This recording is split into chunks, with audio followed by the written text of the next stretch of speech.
Bianca es una de esas personas que desde que abre su boca, inevitablemente se convierte en una vitamina para el alma. La resiliencia ha sido, más que el nombre comercial de su persona, una palabra que realmente la define y un método que vale la pena explorar de su mano. Acompáñame a conocer el método de la resiliencia con Bianca Melo. Acompáñame en esta misión de descubrir el método de mis invitados para que tú también lo apliques a tu vida. Yo soy Paola Romero y estás escuchando El Método, un podcast escrito con el corazón. Gracias, Bianca, por acompañarnos, por estar aquí para regalarnos tu método de la resiliencia. Yo creo que no hay nadie más idóneo que tú para revelar este método. Así que pedimos a Papá Dios que nos ayude a poder hacer ese mapa de tu cerebro y que nos puedas ayudar a todos a aplicar esa palabra que yo creo que está... método. Y yo creo que esa palabra de la resiliencia está como muy... En un momento se puso muy de moda, pero yo creo que muy pocas personas conocemos lo que es la resiliencia. ¿Qué es la resiliencia? Mira, la resiliencia es la capacidad de evolucionar. Algunas personas piensan que es fortaleza, que es aguantar, que es... pues esa capacidad de salir adelante, pero con esta fuerza. La resiliencia es tu capacidad de esos recursos personales, tú ponerlos a trabajar para ti, de tú poder construir aparte de algo que te destruyó, de tú poder coger tus piezas y armarla de manera que sea sano para ti y que tú puedas también regalarle a tu contexto, a tu familia. La resiliencia es sanidad. La resiliencia es transformación, evolución. Es la capacidad humana. Este término incluso viene de los materiales de ingeniería. Eso viene viene de la ingeniería, la resiliencia. Y es en esa capacidad de los materiales transformarse en algo que pueda ser útil, en algo que pueda contribuir tanto a la persona como a la sociedad. Entonces, la resiliencia no es resistencia, es flexibilidad.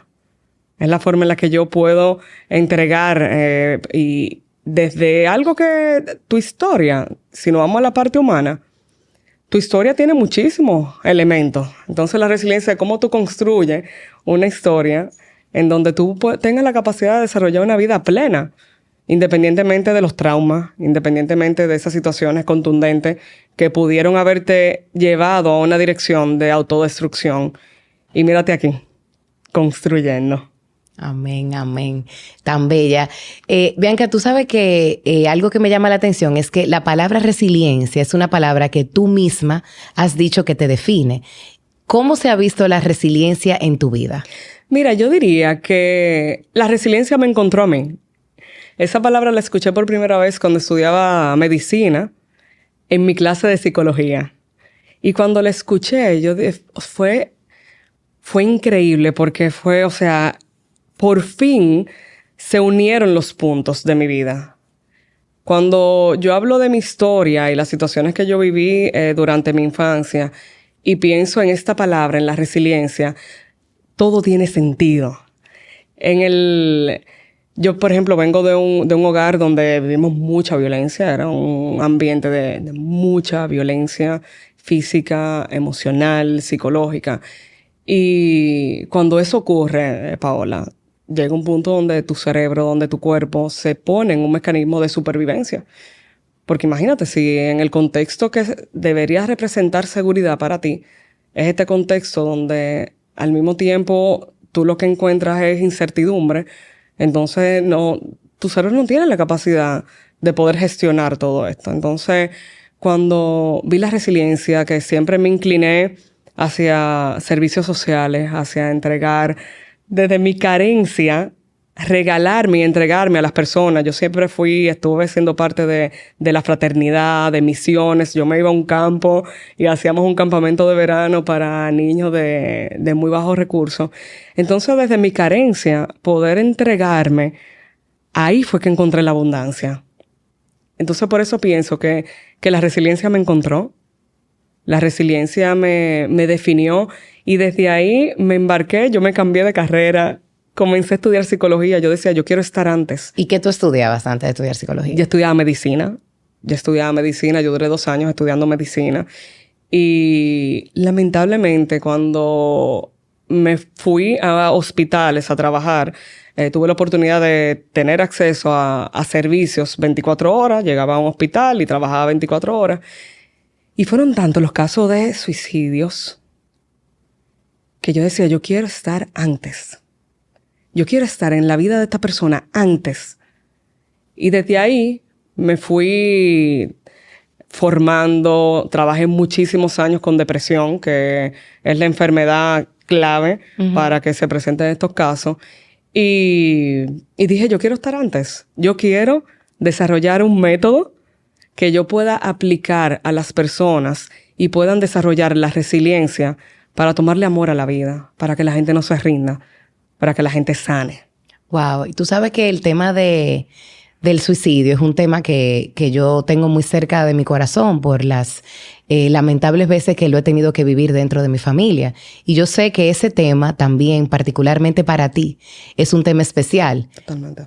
¿Qué ha significado eso para ti, en tu familia, y más como esa diosidencia de que cuando estudias medicina, que lo más seguro no es lo más común que tú veas en los hospitales casos de suicidio, ¿por qué fue algo que te llamó la atención? Bueno, lo que pasa es que el suicidio fue algo que impactó a mi familia de manera muy directa. Y incluso yo pequeña, o sea, no lo entendía. Yo no lo entendía hasta que pude entender la enfermedad de la depresión. Cuando entendí la enfermedad de la depresión y de cómo la mente se enferma, entonces pude sentir compasión, pude darme cuenta de que esto no se trata de una decisión, sino de que cuando el cerebro se enferma, ya una persona comienza a tomar decisiones que no vienen desde su propia razón, desde su voluntad. Porque la depresión te arropa, la depresión te consume y te secuestra el cerebro. Incluso, luego de ya yo cambiarme a psicología, que yo me especializo en trauma, en crisis, en duelo, y trabajo tanto con depresión, lo último que yo tenía en mi vida, Paola, era que yo iba a caer en un proceso de depresión. 10 años de intervención no me valieron nada cuando yo caigo en esta enfermedad. O sea, tú la conocías a nivel teórico. Yo la conocí a nivel teórico, a nivel práctico, porque a las personas yo las acompañaba a sus procesos de sanidad, de depresión. O sea, yo la conocía desde mi compasión, desde mi profesionalidad. Era fácil para mí darme cuenta. Incluso me di cuenta muy a tiempo. Y cuando me di cuenta y vi a dónde me estaba llevando, yo dije, atájenme. O sea, esto me está afectando y me está afectando. Y en un momento como, Paola, de mi vida, en un momento de plenitud, de estabilidad, bellísimo con mi hijo, que mi primer hijo estaba pequeño. O sea, no tuvo que ver con estatus económico, ni con profesión, ni con capacidad, o sea, fue una cosa que yo no lo entendía. Yo decía, pero si todo está tan en orden en mi vida, ¿por qué yo me siento de esta manera? ¿Y tú entiendes que, por ejemplo, ahí influyó tu conocimiento? Trauma. O sea, lo que wow, pero que esto está... ¿Tú entiendes que lo que detonó eso en tu vida, en un momento donde tú te sentías plena, Total, eran traumas no sanados de tu niñez? Claro que sí. ¿Y por qué, Claro. ¿por qué tú entiendes que llegaron en esa etapa de tu vida? Mira, llegó porque cuando tú no sanas cosas de tu vida, el pasado se hace presente de manera muy creativa e inesperada. Cuando tú no sanas, y yo pensaba que yo estaba sanita, yo iba a terapia, yo tenía sueños ya construidos, un éxito según mi definición de éxito alcanzado, tenía estabilidad, pero el trauma se me hizo presente. Uh-huh. Y nosotros tenemos una capacidad, nuestro sistema nervioso, incluso a través de el método de resiliencia, que es lo que yo aplico, que es mi forma de intervención con las personas, Uh-huh. es basado en resiliencia, donde trabajamos una parte que es a nivel consciente, pero hay otra parte principal donde se trabaja a nivel inconsciente y somático. Uh-huh. O sea, el cuerpo guarda trauma, guarda situaciones traumáticas. El cuerpo tiene memoria. Uh-huh. Entonces, nosotros tenemos un mecanismo que es la neurocepción. Entonces, esa neurocepción, yo puedo descubrir, mi cuerpo detecta si yo me encuentro en una situación de amenaza si yo estoy en una situación segura. O sea, ¿estoy en un entorno seguro o estoy en un entorno que me está generando amenaza? Y eso es totalmente inconsciente. Eso es inconsciente. O sea, tú no estás atenta a eso. Es tu cuerpo, es tu inconsciente, es tu sistema. Tú no haces conciencia para que tu corazón lata, Paola. Tú no haces conciencia para que tus pulmones tomen aire. Entonces, en esa capacidad somática que nosotros tenemos, hay estímulos que tú detectas que vienen a través de tu sentido que te hacen a ti interpretar esto es una situación de amenaza o esto es una situación en donde me siento segura. Entonces, en una conversación con mi esposo, producto del trauma, él dijo una palabra que me conectó con esa niña escondida en un closet con 2 jeans puestos, porque en el momento en el que llegaba esta bestia, acababa con todo lo que hubiera delante. Y esa palabra, mi cerebro la conectó con la posibilidad e interpretó que mi esposo era una amenaza. Entonces fue el trauma.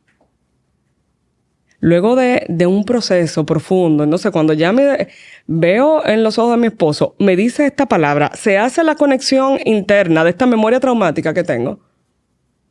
Y dije, no, espérate, David, ahora es una amenaza. Y eso ahí me quitó el piso. Me quitó el piso. Bianca, pero una cosa, porque es como que, obviamente, escuchar a una persona como tú, que tiene una historia tan poderosa, pero que también tiene una preparación académica, es algo que pudiera desalentarnos un poquito, decir, bueno, eso es porque ella es psicóloga, ella lo sabe. ¿Cómo tú entiendes que eso se pudiera ver? O sea, ¿tú entiendes que si tú no hubieras sido psicóloga, tú hubieses podido identificar eso? Mira, Pablo, yo creo que la psicología fue el estorbo más grande en mi proceso de sanación. Ay, pero es una declaración muy fuerte. Te lo juro, la psicología siendo psicóloga. Porque imagínate un médico, un cardiólogo con un problema del corazón. Tú quieres controlar el proceso. Yo creo que incluso mi profesión hizo que mi proceso de sanación en la depresión fuera hasta más largo. Porque yo boicoteaba mi propio proceso. Porque lo racionalizaba. Porque lo racionalizaba, porque quería asumir la rienda de mi tratamiento, porque yo decía, yo sí puedo con esto. Y cuando venía a ver, estaba otra vez en la arena movediza. Entonces, sí te puedo decir que posiblemente la psicología me ayudó a detectar cuando ya estos pensamientos intrusivos, o sea, me di cuenta de los pensamientos, del tipo de pensamiento que yo estaba teniendo, de que me estaba aislando. Pero yo pienso que cualquier persona que tenga un conocimiento básico de lo que es una enfermedad mental pudiera darse cuenta de esto. De cuando ya tú no estás disfrutando las cosas que tú antes solías disfrutar. De cuando te sientes como en este modo donde todo representa una amenaza. Donde no te sientes segura. Donde amistades que tú antes disfrutabas ahora no las disfrutas y te aísla. En donde te boicoteas. Tienes todo este discurso interno de todo o nada, blanco o negro. Entonces pienso que cualquier persona que tenga conocimiento básico de lo que son los trastornos del estado de ánimo, de lo que es la ansiedad, cómo tú comienzas a tener esa inquietud, este corazón acelerado, pudiera identificar esto. Entonces, el identificarlo, sí, pienso que la psicología me ayudó a identificarlo. En el proceso de tratamiento, no me ayudó. No me ayudó. Claro. Entonces, tuve que separar la figura de mi esposo de, no, espérate, él no es esta persona. Porque mi cerebro hizo una asociación con una palabra. Yo asocié a una persona con la que he construido toda mi vida y al final no era real. Pero al sentir la amenaza y al tener la memoria traumática, fue como una conexión. Y esto puede pasar, Paola, con palabras, con olores, con como una persona te toque. Puede despertarte una memoria traumática. ¿Y cuál tú entiendes que ha sido como o cuál sería la clave para tú no solamente detectar eso, sino qué hacer cuando tú empiezas a sentir esas emociones? ¿Cómo alguien pudiera identificar que esa palabra, que ese evento, que ese recuerdo, que eso que estás sintiendo en ese momento te está conectando con un trauma del pasado? Tu cuerpo te lo dice. Y es hacerte la pregunta cuando tu cuerpo y tu sistema nervioso, porque aquí lo que más influye en todo esto es el sistema nervioso. Cuando ese latido del corazón se acelera, cuando esos pensamientos catastróficos comienzan a surgir, cuando tú comienzas a comparar, ahí lo que tuve que decirme es, lo que estoy sintiendo es realmente acorde y está relacionado la dimensión, la forma en la que yo estoy sintiendo lo que estoy sintiendo, realmente corresponde a lo que yo estoy viviendo, a la experiencia que yo estoy viviendo. Uh-huh. Y ahí cuando ahí yo me doy cuenta de que la respuesta que yo estoy teniendo está sobredimensionada al hecho. O sea, mi esposo me dijo una palabra. Él no se imaginaba que esa palabra me iba a conectar con una memoria traumática. Él no se imaginaba que esa forma en la que me lo dijo me iba a llevar a la profundidad de una situación que estaba ahí. Y esa palabra fue algo que te conectó con el trauma de tu niñez, con la violencia. Con no sentirme segura. O sea, en mi familia y mi hogar es mi lugar seguro. Y cuando por primera vez yo sentí que todo esto que yo había construido y esa memoria traumática me hizo pensar que eso dejó de ser un lugar seguro para mí, se me cayó, se me fue, se me giró el mundo. ¿Y cuánto tiempo duró ese proceso? Uy, un año, Paola. Un año yo duré. Pero el proceso de, por ejemplo, de tú darte cuenta y comunicárselo a tu esposo, o sea... No, fue inmediato. Fue inmediato. Sí, esa parte sí fue inmediata. O sea que eso es importante, la comunicación. Total.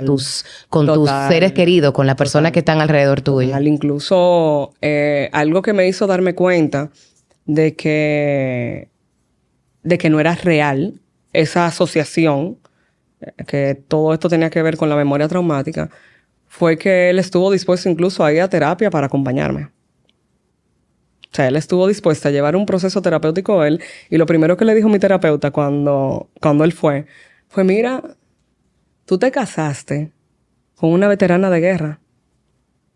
¿Qué pasa con los veteranos de guerra? ¿Tienen traumas? Oyen un pum y piensan que allá afuera explotó una bomba. Y ahí se activa todo su sistema de supervivencia. Entonces, nuestro cerebro, cuando no se siente a salvo, ¿qué activa?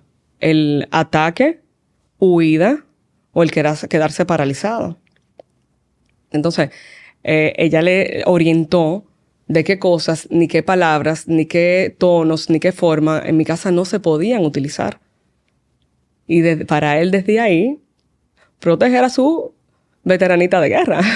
Y eso fue durante ese proceso en el que sanaste, porque tú sabes que justamente yo hablaba con una amiga ayer sobre la parte de cuando nosotros somos hipersensibles. Uno a veces no siempre tiene que aprender a reconocer cuáles son esas áreas de nuestra vida en la que es como un punto, un peladito. Total. Es como darnos en el pelado. Y eso es algo que cuando tú...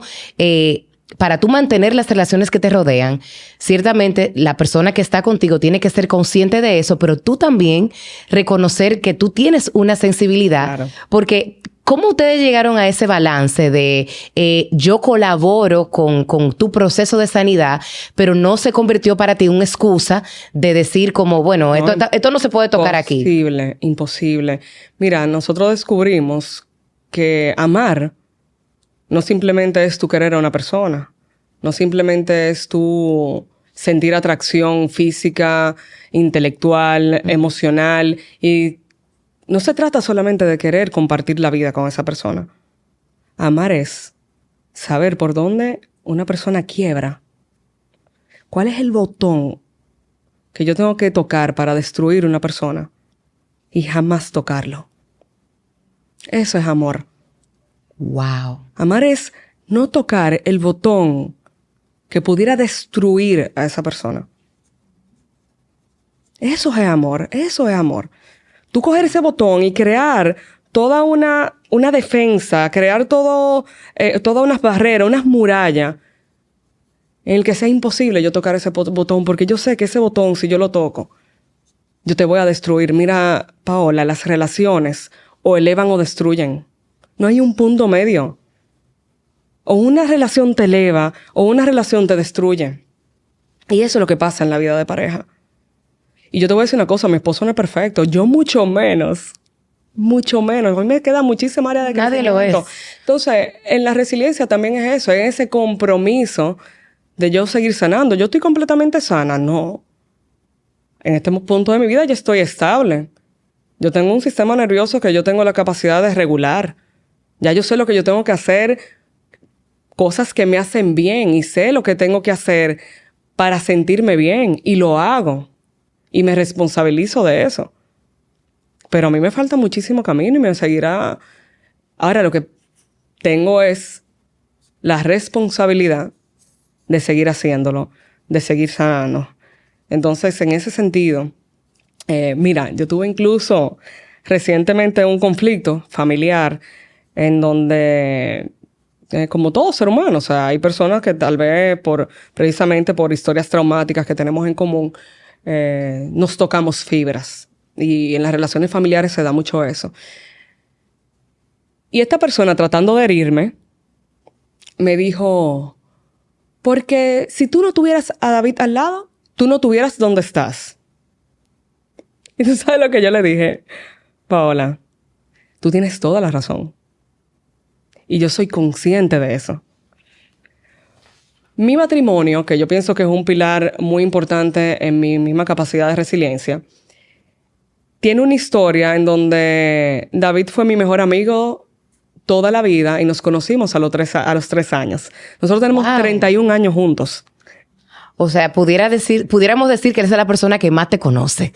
Entonces, una relación que comienza a los 3 años, que evoluciona a una amistad bellísima, a un mejor amigo, a un novio, a un esposo, a un compañero de crianza. Claro. ¿Verdad? Como padre de tus hijos. Yo digo que él conoce lo peor y lo mejor de mí y todos los días decide amarme. Y yo también, de parte de él. Entonces sí, yo pienso que mi matrimonio ha sido clave en mi proceso de resiliencia. ¿Por qué? Porque hay personas que van a servir lo que nosotros le llamamos como tutores de resiliencia. Mira, Paola, una persona que confíe en ti, que confíe en tu capacidad, que confíe en que tú vas a poder trascender. Y a veces eso es suficiente para que se tejan los hilos de resiliencia. En mi vida fue mi padrino. Mi padrino fue la figura que a nivel paternal se instaló en mí. Él fue la persona que confió en mí. Él fue la persona que me daba esperanza, contención, seguridad. Él era mi figura segura dentro de mi contexto de la infancia. Y tú sabes que al final su esposa siempre dice que David es igualito a mi padrino. Entonces sí, yo diría que el tú tener una persona que te acompaña en la vida hace que toda tu historia cambie. Hay una película bellísima que se llama A Wonderful Life, algo así, donde su proceso de sanidad llega cuando él descubre lo que hubiese pasado y cómo sería toda la historia si él no hubiese estado en el mundo. Y ese despertar y de cómo nosotros, señores, con una palabra, con un gesto, con una acción, transformamos la vida de seres humanos. Nuestro impacto, cuando tú te detienes a pensar en el impacto que tú tienes en la vida de las personas y cómo cada uno de nosotros, en la vida de cualquier ser humano, pudiera convertirse en un tutor de resiliencia. En un tutor de resiliencia. Solamente con crear un entorno seguro para un ser humano. Y señora, hasta con los animales. Tú te conviertes en un entorno seguro para un animal y tú transformaste su vida, su existencia. Entonces, o sea, de ahí. Un tutor de resiliencia, tú lo definirías entonces como una persona que acompaña a otra en ese proceso de encontrar como el poder de su historia y cómo puede aportar a los demás. Sí, y a veces ni siquiera tiene que acompañar. Con que tú confíes y se lo hagas saber. Yo confío en que tu capacidad. Tú cuentas conmigo. Yo creo en ti. Yo creo en ti. Porque, por ejemplo, yo tenía este contexto familiar donde se bebía violencia y lo comparto porque yo sé que en muchos hogares dominicanos, o sea, mi historia no es única. Esto es un problema social que todavía sigue trascendiendo. La violencia, el maltrato, estos climas, estos contextos donde no hay respeto en lo que son las relaciones. Y yo te diría que cuando esto pasa y tú consigues una persona que confía, una persona que cree, una persona que te da ese sostén, todo se transforma. Entonces, en mi caso, en el contexto escolar tampoco lo tenía. En el contexto escolar yo era muy traviesa, curiosa, era cherchosa. Ay, tú no me da traviesa, era Bianca. Muy traviesa, Paola, muy intensa. No te imagino, yo te veo como Te así, lo como tan juro, yo tenía tranquila. profesores que entraban al curso y me decían, Bianca, sal. Te lo juro. Entonces, eso reforzaba más el pensar que había algo malo en mí. Porque cuando figuras de autoridad tienen este poder sobre un niño y la forma de corrección es violenta, el niño no piensa que hay algo mal en la forma en la que lo están corrigiendo. El niño piensa que se lo merece y que hay algo mal en mí, por eso merezco este maltrato. Y en muchas ocasiones, entonces el contexto escolar también reforzaba esa idea. Por lo que veo, la resiliencia tiene mucho que ver con nuestra niñez. ¿Tú entiendes que eso Paola, es algo que todo porque tú tiene que ver con nuestra niñez? O sea, si tú te vas a las raíces de un ser humano, lo que pasa es que en la niñez es donde tenemos menos control de todo. Las primeras páginas de los libros de cada una de nuestras vidas la escriben otras personas. O sea, tú no tienes en control. ni la culpa, porque a veces en ese proceso de sanidad, de self-awareness, de identificar aquellas cosas que nos hacen ser quienes somos, Total. Generamos mucha culpa y muchas conductas que aprendimos en nuestra niñez. Y una de ellas muchas veces es aislarnos, porque cuando tú eres un niño y, por ejemplo, tú estás en un ambiente como el que tú tenías, tú no tenías la libertad de voy a coger mi carro y voy a irme a tomar un café con una amiga. Y a lo mejor esa tendencia a aislarnos es muy común. Tú hablas de que tú identificaste a esos tutores de resiliencia en tu vida y tuviste el acompañamiento de tu esposo, pero ¿cómo una persona logra encontrar a esa persona? Porque y salir de esa tendencia a aislarse. Mira, yo te diría que es abrirte a la posibilidad de que sí hay alguien que puede estar para ti. Porque hay veces que cuando tú no encuentras esa seguridad en tus figuras de autoridad principal, en tus figuras de seguridad principales, podemos caer en la tendencia de pensar que no hay nadie y de que estamos solos. Entonces, cuando tú te das cuenta de que tú no estás sola. Y mira, yo tengo esta figura que es al lado y es física y es muy evidente y es con quien he construido la vida. Y sí, lo tengo, pero hay otra parte que es espiritual, que no le toca a nadie llenarla. Y también traigo la espiritualidad.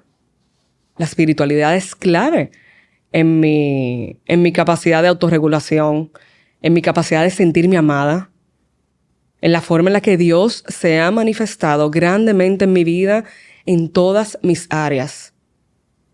O sea, yo a veces, Paola, me imaginaba, cuando era niña, como a Dios abrazándome.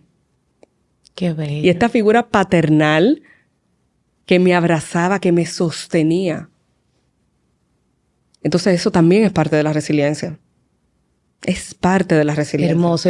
Y según lo que tú has dicho, porque tú has hablado de escuchar tu cuerpo, ahí veo como el plano físico, has hablado de autoconocerte, de conocer tus traumas, ahí está la parte de tu alma y la parte de espiritual, de esa conexión con Dios y saber que Él está contigo. O sea, tú ahorita decías que siempre hay alguien para ti y siempre Dios estuvo ahí para ti. Entonces, ese plano de vernos como ese ser tripartito de alma, cuerpo, espíritu, ¿cómo tú entiendes que uno puede lograr ya en nuestra vida adulta, ya como el adulto responsable de que no somos culpables de lo que nos pasó en nuestra niñez, pero ya consciente como adultos, ¿cómo tú entiendes que nosotros podemos aplicar herramientas que involucren alma, cuerpo y espíritu como para mantener ese equilibrio, balance? Y hay una parte dentro de este esquema que falta. ¿Cuál? Mente. La mente no está en el alma. La mente es en sí misma, porque la mente son pensamientos, la mente son memorias. En la mente nosotros podemos ser incluso más intencional que en el alma. O sea, la mente, incluso uno de los libros que a mí más me ayudó dentro de mi propio proceso fue El campo de batalla de la mente. De Joyce Meyer. Total, yo la amo a ella. Yo la amo. Ella tiene como 250,000 libros. Sí. Y El campo de batalla de la mente me ayudó porque, Paola, obviamente no tenemos la culpa de lo que ocurre en nuestra infancia ni de esas primeras páginas de los libros de nuestras vidas, pero como adultos sí tenemos la responsabilidad de hacernos cargo. Totalmente. Entonces yo diría que dentro de mi método, hacerme responsable de que no fue lo que me hicieron, no fue lo que no me hicieron, no fue el amor que me faltó, no fue el sostén que no tuve de figuras que no me lo dieron porque no lo tenían. No me lo dieron porque no lo tenían, porque ningún papá puede dar desde donde no tiene a menos que asuma la responsabilidad de llenar su tanque de conocimiento, de ayuda, de atención, de herramientas para podérselo ofrecer a sus hijos desde el lugar donde no tuvieron. Porque yo te puedo decir que yo estoy criando de una manera completamente distinta a lo que a mí me dieron. Pero fue porque yo dije, ¿qué otras opciones tengo? Entonces, la mente, el cuidar tus pensamientos. Paola, recientemente mi esposo se fue con mi hijo mayor de viaje a un boys trip. Ay, qué chulo. Chulísimo. Core Memories, creando esas memorias core. Y cuando yo lo dejé en el aeropuerto, yo fui con mi bebé, que tiene 1 año. Fui a dejarlo al aeropuerto a los 2 para despedirnos, para ir ya a tener como nuestro momento de despedida. Cuando yo llego a mi casa, con mi bebé en brazos, yo conecté con un sentimiento de soledad. Y wow, me quedé sola. Y 2 pasos más hacia adelante, me dije, Bianca, ¿qué tú te estás diciendo? Tú no estás sola. Tú no estás sola. O sea, que ese ejercicio de cuando lleguen esos pensamientos, esos sentimientos, tú hablarte a ti mismo y recordar. Yo me estoy diciendo, yo no estoy sola. Yo ahora mismo llamo a una amiga y esa amiga va a venir. Yo ahora mismo le pido a Dios que me acompañe. Yo tengo esa compañía. Yo no estoy sola. Mira cómo el cerebro te engaña. Wow, llegaste a tu casa, no tiene a las personas que tienden a estar ahí. Llegó el silencio. ¿Qué soledad? No. Entro en contexto. Mi esposo está con mi hijo creando memorias bellísimas en un viaje de chicos grandes. Y yo aquí estoy con mi bebé, donde puedo construir también memorias desde la cotidianidad, donde yo estoy 100% para él. ¿Qué yo me estoy diciendo? No era real, Paola. Tú sabes que tu vida, Bianca, definitivamente es un ejemplo de resiliencia y veo por qué te conectas tanto con esa palabra, porque eso es como algo, me imagino como un mar, como esas olas, como ese movimiento, como algo constante. Y una de las cosas que más he admirado en ti, y te lo digo como profesional que emprendió en su área, como es mi caso con certeza, tú con la palabra, y me encanta porque para mí la palabra certeza es la palabra que me define. Wow. Y en tu caso, resiliencia, que fue el nombre de tu centro, es la palabra que te define a ti. Y siempre te he admirado por la valiente decisión que tomaste de iniciar un centro y luego cerrarlo. Y no porque te estaba yendo mal, sino porque no iba conforme a lo que tú querías. Háblame un poquito sobre eso. Mira, el Centro de Salud Mental Resiliencia, yo ahí cumplí un sueño. Ese era mi sueño como psicólogo. O sea, yo desde que estaba estudiando deseaba tener un centro. Y yo construyo todo esto de este centro. Pero cuando conecté con la maternidad, cuando conecté con el modelo de negocio donde yo duraba días, horas, una sesión tras otra, pacientes todo el tiempo, todo esto me consumió. Incluso parte de las decisiones que yo tuve que tomar luego de que estaba en mi proceso de sanidad, precisamente de la depresión, fue tengo que cambiar el modelo de negocio en el que yo intervengo. Ya esto no me funciona. Entonces, tuve que hacer el ajuste de vida de, ok, ¿cuál es mi identidad en este momento? Porque el centro fue el sueño del estudiante. Ahora, ¿cuál es el sueño de la mujer? ¿Cuál es el sueño de la mujer? Es tiempo, es energía, es familia, son memorias. Y esa autoevaluación a veces nos cuesta mucho hacerla porque uno va creando como lealtades con tus metas, con el sueño. O sea, los sueños pueden cambiar. Yo diría que hay que cuestionar el sueño cada 5 años. Hay que cuestionar el sueño. Hola, ya yo no tomo decisiones a más de 5 años. Ya sí yo tengo una proyección de cómo yo me visualizo tal vez en 10, pero no está en un plan. No está en un plan. Y eso te permite no identificarlo como un fracaso, porque sencillamente tus aspiraciones y tus sueños cambiaron. Puede llamarle como quiera. Yo pienso que cualquier experiencia que te genere tanto crecimiento nunca va a ser un fracaso. Pero tal vez la persona le pueda llamar así, and it's okay. Yo no lo llamo fracaso. Yo no he fracasado, ni siquiera cuando me he equivocado, ni siquiera cuando he tenido que cerrar un negocio. Y la resiliencia es tan hermosa que ahora yo tengo la Academia Resiliencia. Porque no me desprendí de ese nombre. Porque resiliencia también es cerrar un centro de salud mental y construir una academia. Wow.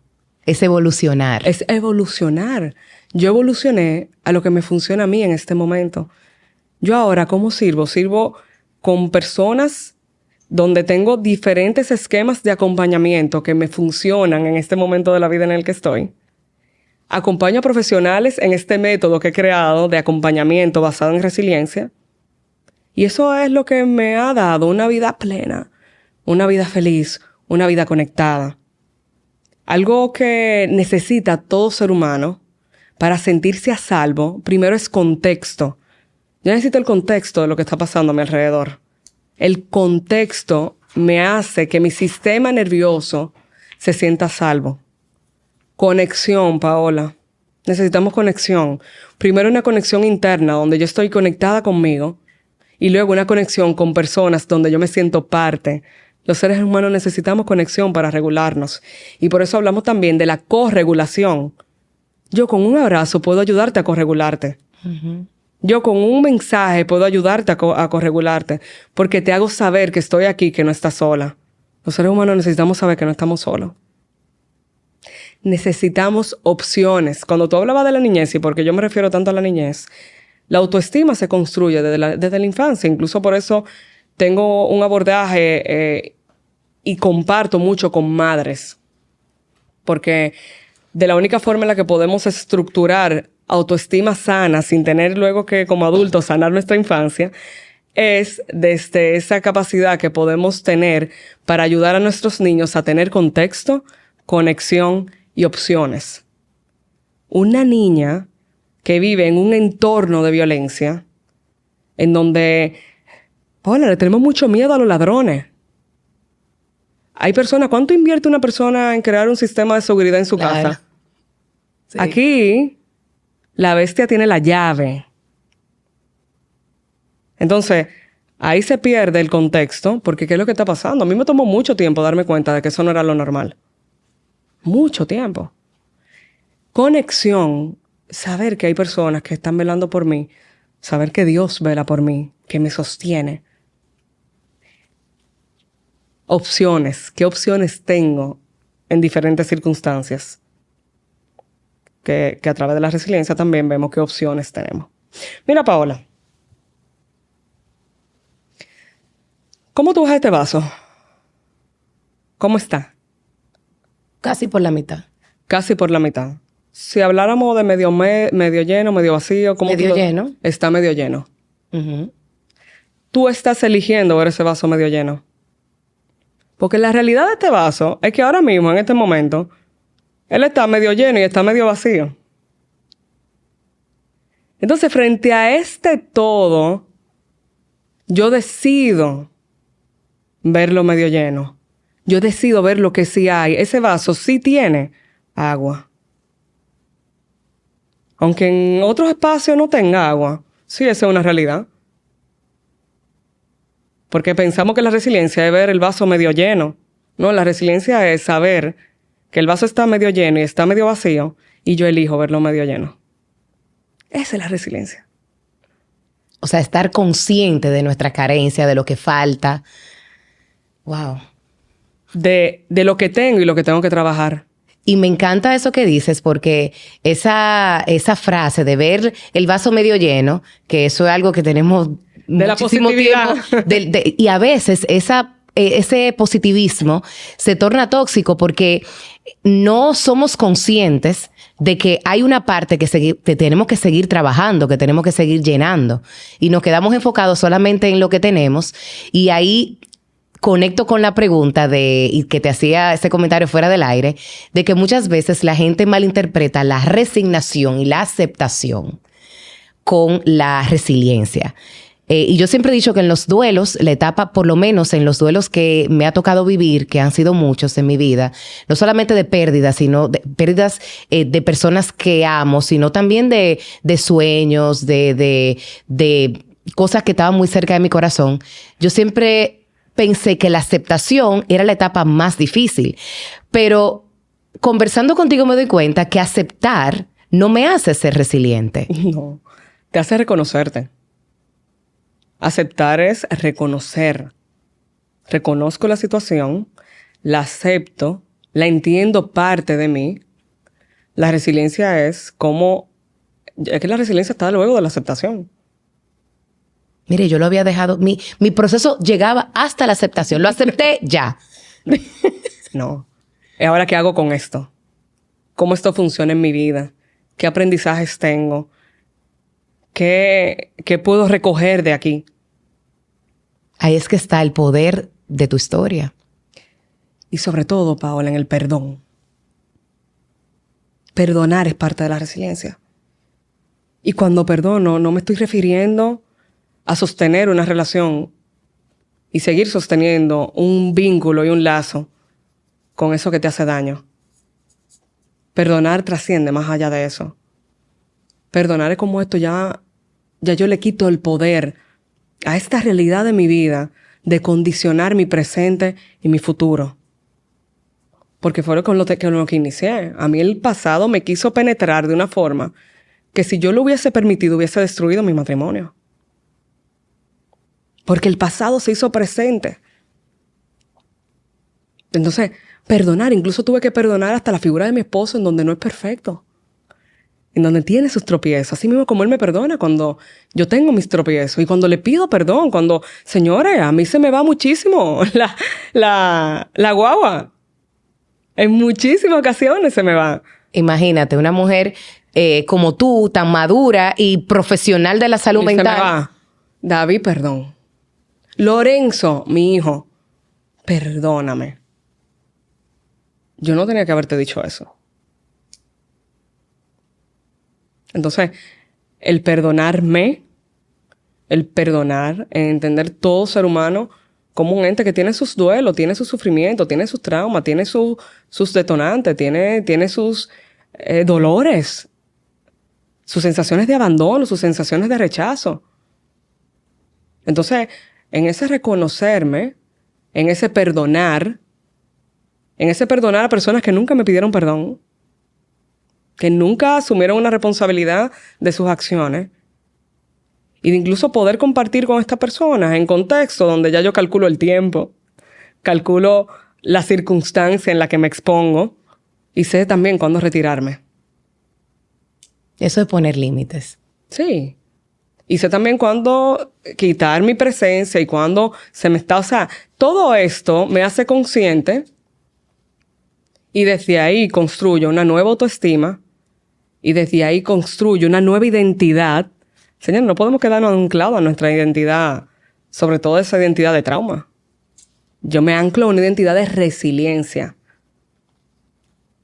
Entonces, desde ahí, podemos sanar internamente. Y cuando sanamos internamente, Paola, es cuando podemos ya poder ver la vida con otras herramientas, con otro color. No cambiamos, o sea, la sanidad interna te cambia el espejuelo con el que tú ves la vida.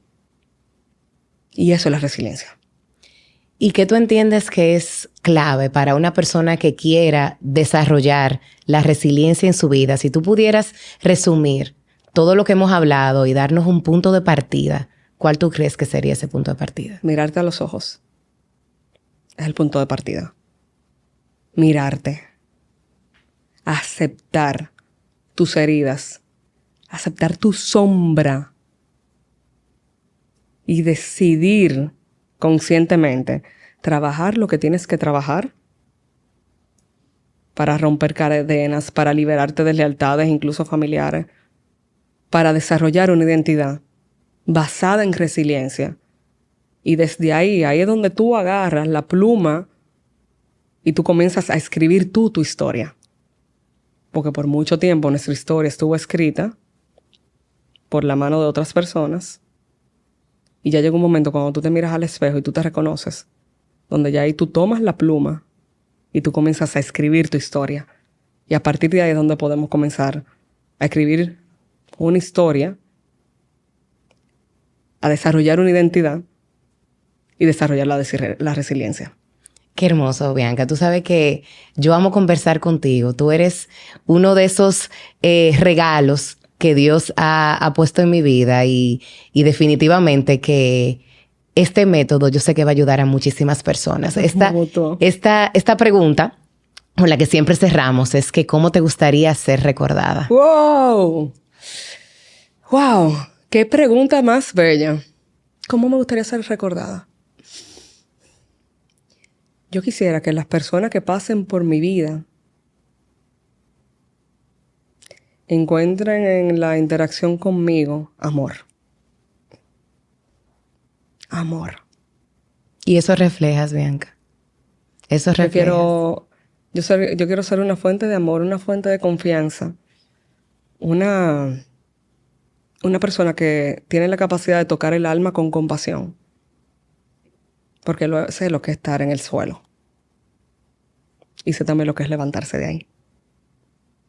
Entonces, Paula, mi llamado más grande es hacia la familia. Yo quiero que sobre todo mis hijos, mi esposo, mi mamá, encuentren en mí amor. Y mi legado se construye a través del amor. Así que yo quiero ser recordada en amor, en paz. Qué bello. Total. Ay, Dios mío, yo no quiero que este método se acabe. Bianca, de verdad, gracias de todo corazón por acompañarnos, por regalarnos tu método, por regalarnos esa luz que tú proyectas en todo lo que haces, por regalarnos tantas herramientas a través de las redes sociales, a través de la interacción contigo, a través de este episodio que yo sé que va a edificar a muchísima gente. Con Dios. Gracias por acompañarnos, Bianca. Con Dios. Un abrazo. Del método de Bianca para la resiliencia, me llevo la importancia que tiene el deseo de evolucionar y sanar para superar los traumas, y que conocer estos eventos traumáticos con conciencia nos llevan por un camino de perdón que es fundamental para seguir adelante. Me llevo de este método la importancia de escuchar nuestro cuerpo, de cuidar nuestros pensamientos y de no aislarnos en los momentos de dolor, recordando que siempre hay alguien ahí para nosotros. La resiliencia conlleva responsabilizarnos de nuestra vida, entender el pasado desde el amor y seguir adelante cargando el poder que se esconde en nuestra historia.